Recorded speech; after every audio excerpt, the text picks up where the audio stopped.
My name is Tamar. I never imagined my life would come down to a single night, a night that felt longer than every year I had lived. I was captured at dusk. One moment I was on patrol with my unit, and the next, everything went dark. I woke up in a small underground room, concrete walls, a dim light swinging above me, my hands tied, my heartbeat loud enough to drown every thought. For the first time in my life, I wasn't the one holding control. I wasn't the one giving orders. I wasn't a soldier. I was just a scared human being. I heard footsteps outside, slow, heavy. They were speaking Arabic, quietly, but clearly voices calm, not angry, not rushed. That surprised me. One of them opened the door, a tall man wearing a mask. He didn't shout, he didn't threaten, he just looked at me, as if studying a puzzle. He asked in simple English, "Are you hurt?" I didn't answer. I didn't want to. Not because I was brave, but because I was terrified. He placed a bottle of water in front of me. "Drink," he said. "You'll need it." I wanted to scream that I wasn't thirsty, that I wanted to go home, that I shouldn't be here. But my throat was dry, my lips burning. I took the water. He left the room, closed the door gently, not violently. That scared me more than if he had slammed it. Hours passed, or maybe minutes. Time felt broken. Every sound, metal, footsteps, whispering, felt like a countdown to something I couldn't imagine. I couldn't stop thinking, is this where it ends? Is this where they forget me? At some point, I heard a child crying somewhere above us. A child. In the middle of all this.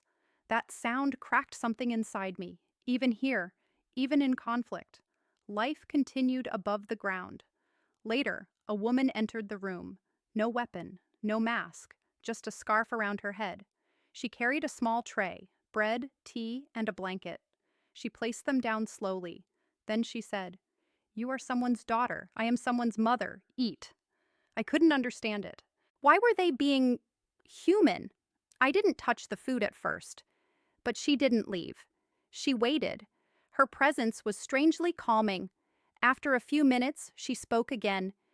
"Fear makes the night longer. Try to rest." I wanted to believe her. But how could I? Hours turned into what felt like days. I heard conversations outside the door, voices debating, arguing, deciding my future. Sometimes the voices sounded angry, sometimes they sounded exhausted. At one point, two men entered. One of them sat on a chair, looked at me directly, and said, "You will not be harmed, you will go home when the exchange happens." Exchange. The word hit me harder than anything else. My life was now a bargaining chip. He continued, "But while you are here, you will be treated as a human, the same way we want our people treated." I lowered my eyes. For the first time, I saw the conflict from the other side. Not through my training, not through my fear, through their reality. Midway through the night, I collapsed from exhaustion. I woke up to find the blanket wrapped around me properly, as if someone had checked on me while I was sleeping. At dawn, the door opened again. The masked man returned. He simply said, "It's time." My heart dropped. I thought that was it. But when we stepped outside, I saw a small group of men waiting a vehicle, a white flag tied to the mirror. They blindfolded me gently, not forcefully. They guided me into the vehicle. No shouting, no hitting, just instructions. After what felt like an endless drive, the vehicle stopped. I was handed over. Just like that. When the blindfold was removed, I saw my own soldiers running toward me, shouting my name, grabbing me, crying, pulling me back into the world I knew, but I didn't feel like the same person anymore. People asked me, were they cruel? Were they cold? Were they monsters?